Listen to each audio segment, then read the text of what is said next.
Hello students, myself Neha Nandakumar Bendre, Assistant Professor in Zoology at Rayat Shikshan Sanstha's R.B. Narayan Rao Borauke College, Srirampur.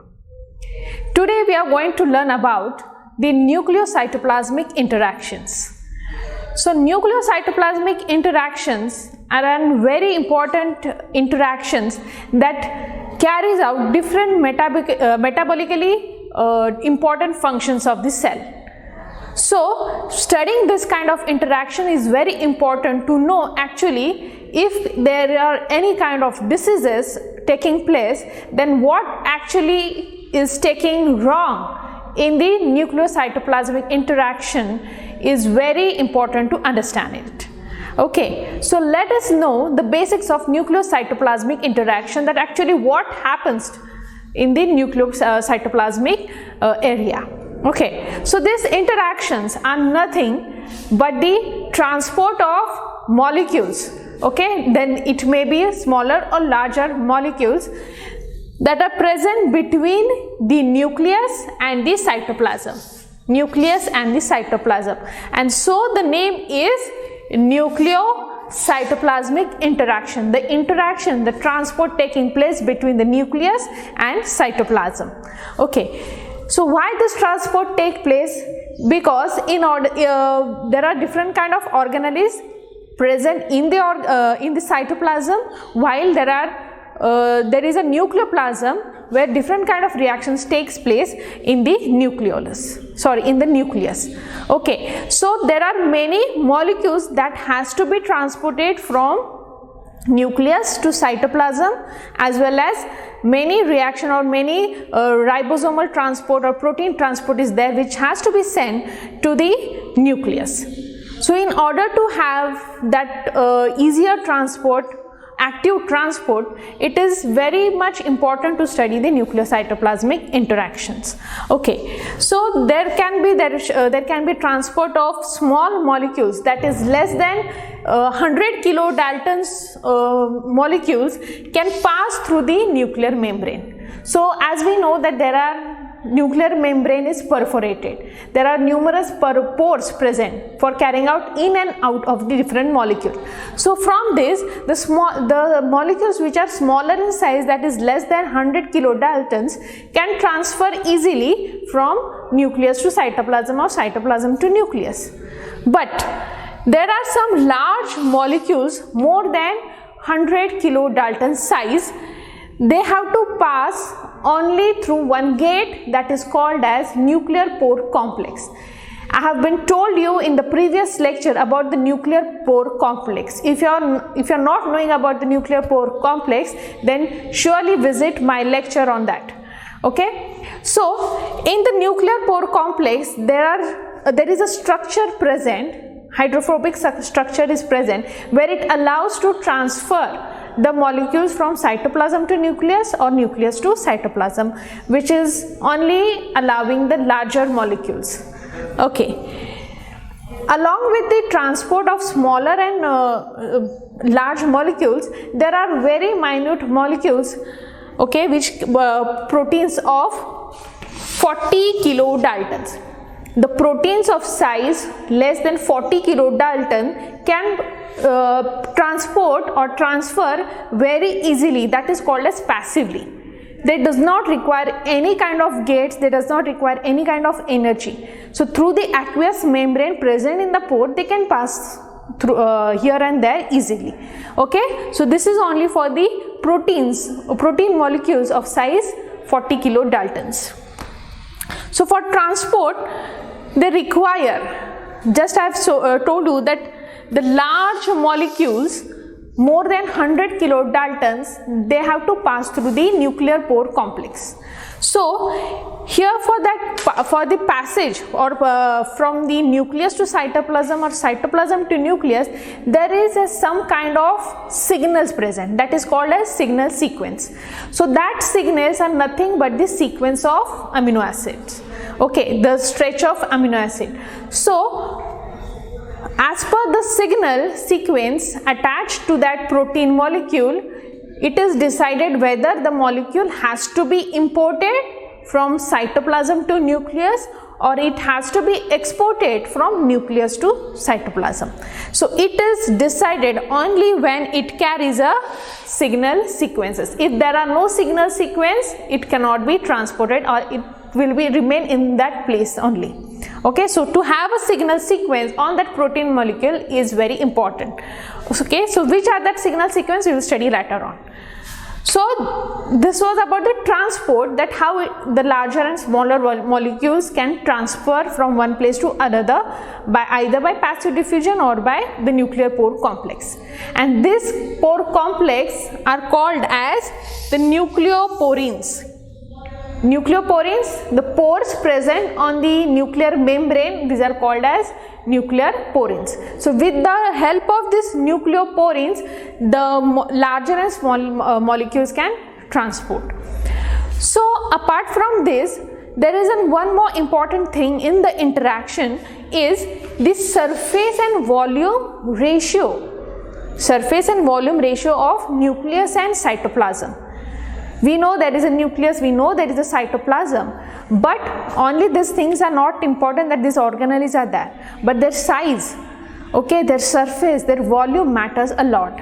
Okay, so let us see that what is the surface and volume ratio of nucleus and cytoplasm.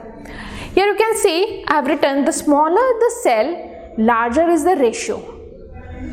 Okay, and larger the cell, smaller is the ratio. How it is?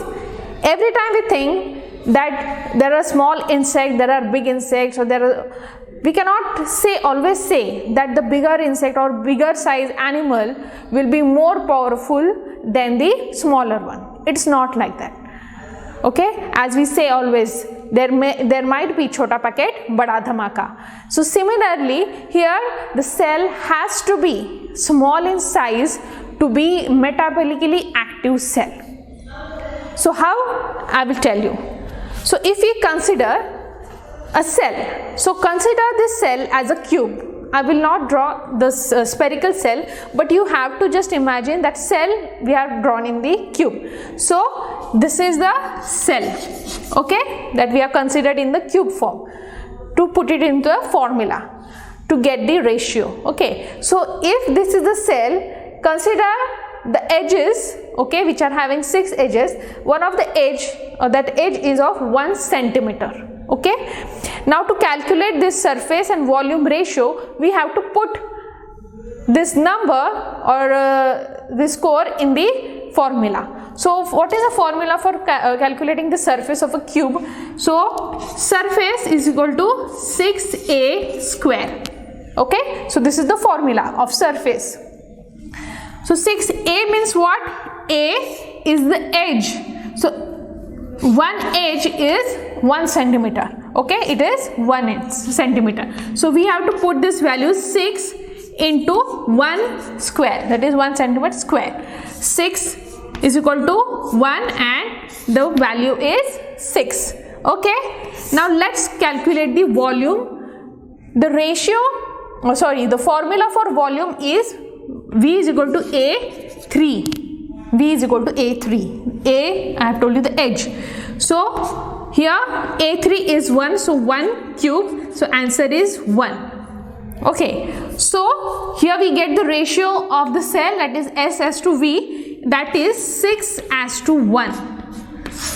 Okay, we have got the ratio 6 as to 1. Now let us consider a size of a cell that is bigger than this cell. Okay, so for example, we have taken again this cell as in the cube form to calculate this ratio. So this is the cell, and now the size has changed from 1 centimeter to 2 centimeter. Okay, generally we think that the larger cell will be more efficient than the smaller one, but to prove this wrong, we have to go through this ratio. So now the cell is of 2 centimeter bigger than the previous one. So now here I will put the values again in that formula. So S is 6a square, that is 6 into 2 square, that is 6 into 2 into 2. Okay, that is answer is 24. Okay, now for calculating the volume is equal to A cube A, that is 2 centimeter, that is 2 cube, that is 8. Okay, now here 24 divided by 8, our ratio is 3:1. Okay, now see, now pay attention to the ratio. The smaller one with the 1 centimeter cell is having 6.1 ratio, and the cell that is larger one, bigger one, that is having the ratio 3:1. The ratio of surface as to volume ratio is 3:1. Then here you can see that larger the cell, smaller is the ratio, while smaller the cell, larger is the ratio. So to be, but here remember, the smaller cell with more surface area, for to be a metabolically active cell, a functional cell, there should be a larger area to carry out different metabolic activities in the cell. If the surface area is low, the activities will be not carried out efficiently.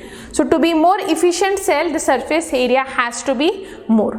Okay, and so smaller the cell, larger the ratio, while larger the cell, smaller ratio, and the smaller cell is more efficient due to large surface area, while the larger cell of 2 centimeter is less efficient. Why? Because it is having low surface area. As the cell grows bigger, it won't be that efficient as compared to the smaller cell. And so why this, we get here the answer that why the cell divides.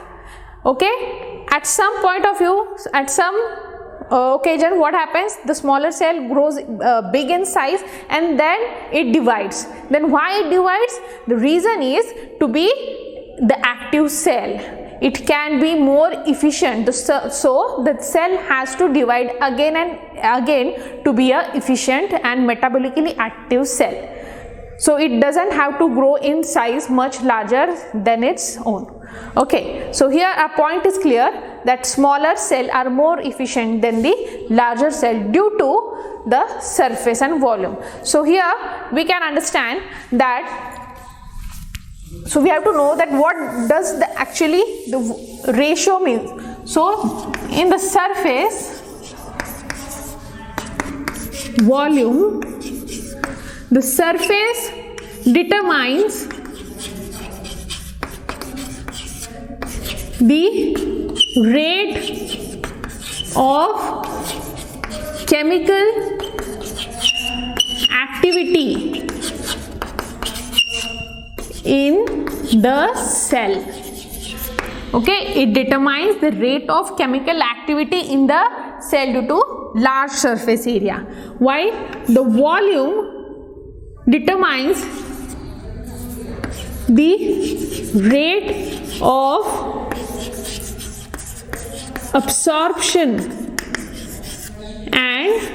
of molecules and rate of waste removal from the cell. So as the molecules are taken in, it has to be also given out. Okay, so if there is a small cell, smaller size cell, these activities can be carried out actively, but if the cell is large, it hampers the rate of this activity. Okay, so it is very important to know the what is the surface volume ratio of the cell. Okay, so now after looking at the surface and volume ratio, that why it is important, now we are going to know about the nucleocytoplasmic ratio, because to know the cytoplasmic interaction that is taking place in the cell, it is very necessary to know the volume of the nucleus and the volume of the cytoplasm. Volume is nothing but the size of the nucleus and size of the cytoplasm. So because these are directly proportional to that ratio.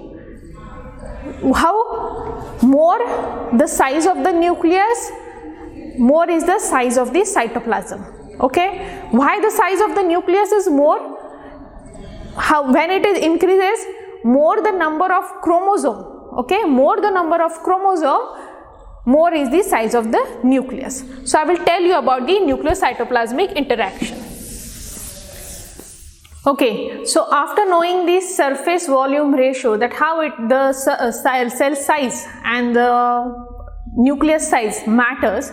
Okay, here we are going to look for the nucleocytoplasmic ratio or the index, which is also very important for the nucleocytoplasmic interactions. Okay, so in the surface volume ratio, we have known that the smaller the cell, more is the efficient. Okay, and larger the cell, it is less efficient. So here, as we can see, the small size cell and the big size cell, which is more or it is less efficient due to surface area. Okay, surface area and the volume. Okay, here in this image you can see that this is the cell. Here see is the cytoplasm and it is having the nucleus. So this is having the small cell, okay, with a small nucleus. Here you can see this is the large cell with equal sized nucleus. The nucleus size is very large. So does it mean that more the size of the nucleus, more the DNA content and more is the activity of that cell? But no, it's not like that. Yeah, it is true that more the size of the nucleus is due to increase in the number of chromosome. Okay, so more the chromosome number, okay, more the size of nucleus. Okay, so here we can say that this cell which is having a large nucleus contains more number of chromosome. Okay, here but you can see the volume or the size of this cytoplasm is very less as compared to here. The size of the nucleus is small, but the size of the cytoplasm is more. Okay, from this what we can convey that the rate of diffusion, okay, the rate of diffusion of molecules from nucleus to cytoplasm is very active. It is very fast, because while the nucleocytoplasmic interaction, there should be a fast or active transport of molecules from one place to another, from nucleus to cytoplasm, cytoplasm nucleus. If it doesn't, the rate of diffusion is very low or it doesn't occur properly, then the cell might have might get dead or it become non-functional. Okay, so in order to avoid that, the cell has to divide again and again to maintain its proper size, okay, to be metabolically active cell. So here, as the nucleus is big, the rate of diffusion, and as there is less area of volume of cytoplasm, the rate of diffusion is very less. The interaction that the molecules from the cytoplasm cannot enter at a normal rate in the nucleus, and the molecules present in the nucleus, if they are transported in the cytoplasm, what happens, there will be more and more accumulation of some kind of molecules, and this will result into some kind of disease. Okay, so in order to that, to avoid this thing, the cell has to divide and there should be a small sized nucleus and the large cytoplasm where the rate of, there will be a place for diffusion. Okay, so diffusion so that the interaction may occur easily without any interruptions. Okay, so the cell that is having small size with small nucleus with the proper nucleocytoplasmic ratio of 2:1 is more efficient than the large nucleus, where the nucleus is large, where cytoplasmic volume is low, and the nucleocytoplasmic index is 4:1. So the number which is high doesn't mean it is high metabolically active cell, but lower the cytoplasmic number, more is the efficient. So this thing is clear to you now, that why we need or have to maintain the nucleocytoplasmic index.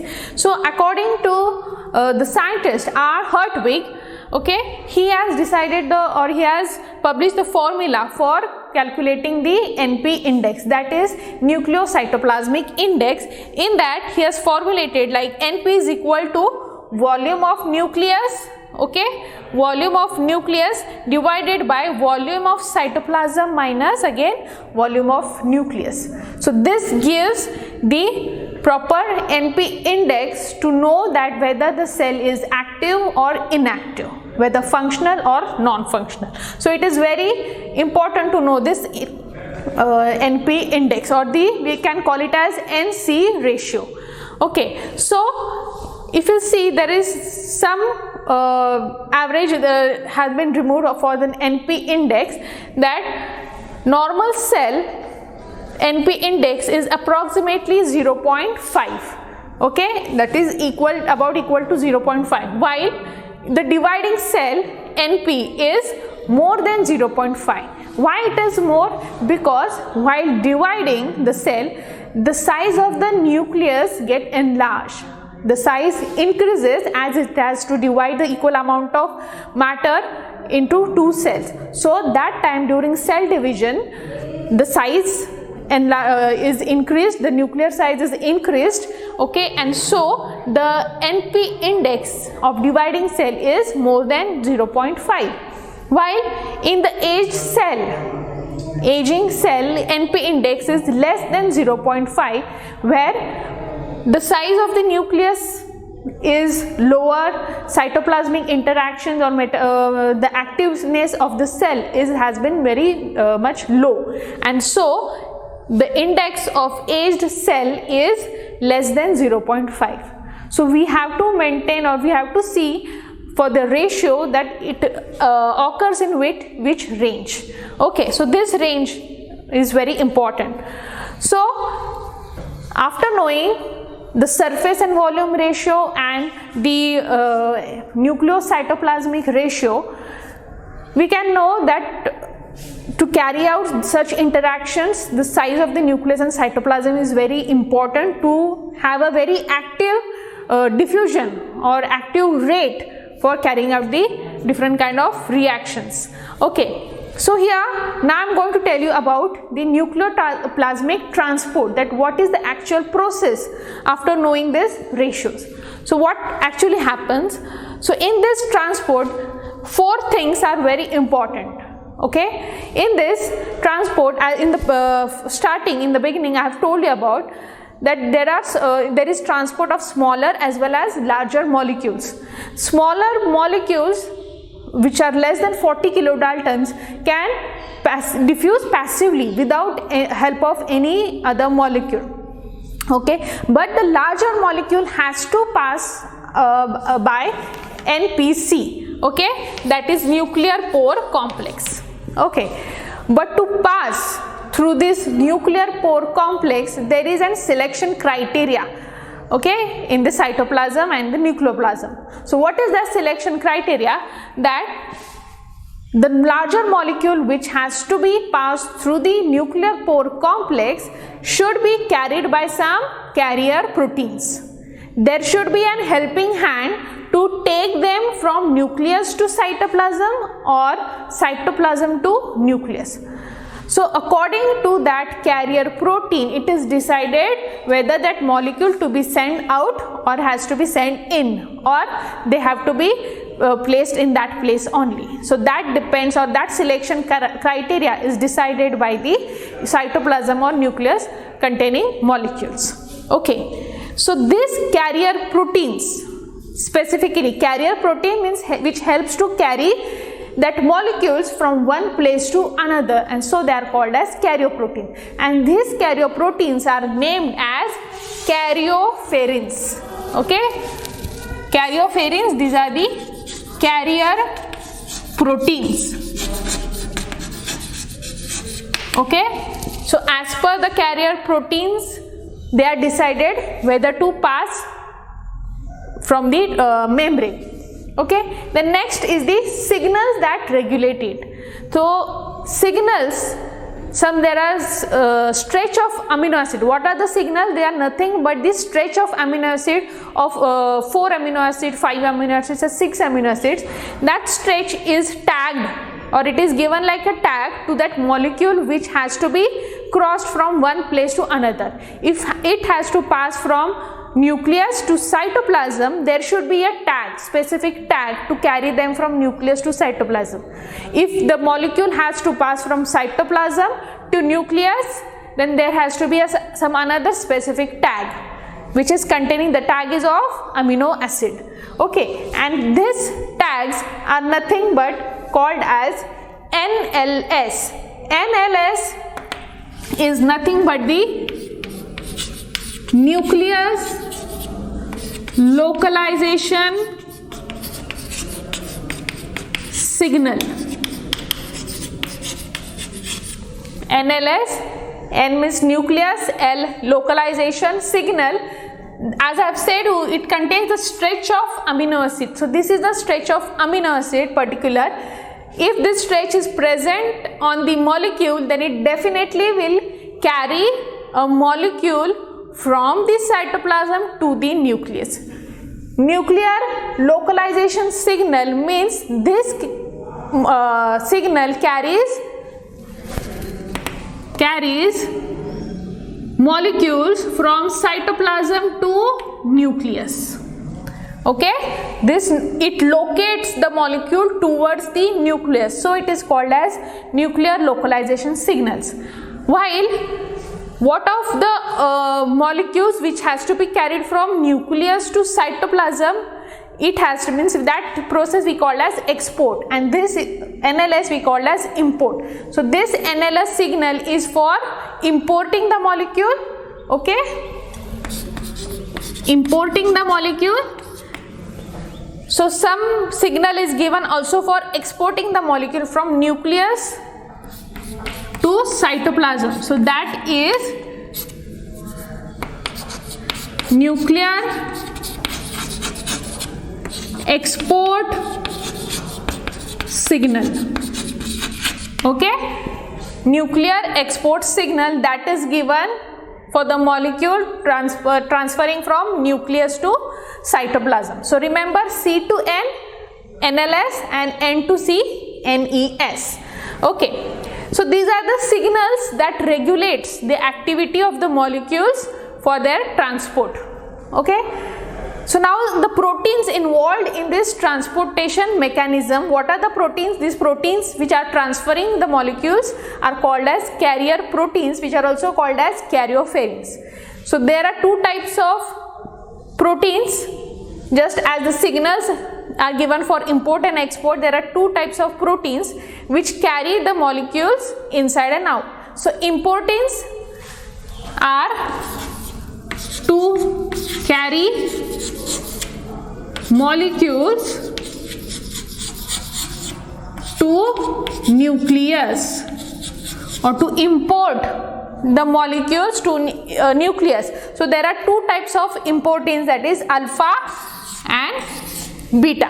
Okay, there are two types to carry that molecules in the nucleus. Then similarly there is exportin to export. Okay, export from nucleus to cytoplasm. So these are called as exportin. So for example, this is given as CRM1 molecule. Okay, CRM1. So to regulate their action, to regulate the action of importins and exportins, okay, there is an regulate so that enhance their activity. This is called as RAN-GTP. RAN-GTP is nothing but the enzyme of GTPase, which is called as RAN-GTP, which regulates the activity of importins and exportins. So I will tell you how the proper mechanism, the process actually occurs with the help of these components. So here you can see I have drawn here the membrane of the nucleus. This is the nuclear envelope, which is consisting of numerous pores. So this is the diagram of pore. In the lecture also I have told you about the nuclear pore complex, which is present between the membranes. So this is the structure of nuclear pore complex, where small molecules, if a small molecule is present, it can pass through the aqueous membrane. So small molecules, okay, pass passively without any carrier protein. It can pass from here to there or cytoplasm to nucleus. But for the larger molecule, there is a selection criteria. So here I can show you. Here the molecules which has to be imported inside, for example, it requires a cargo protein. This is a cargo, which is a carrier protein. This is a protein which has to be, this is a protein alpha which has to be taken in, okay, and this is a NLS signal, okay, this is a NLS signal, okay, and to carry out, to bring this molecule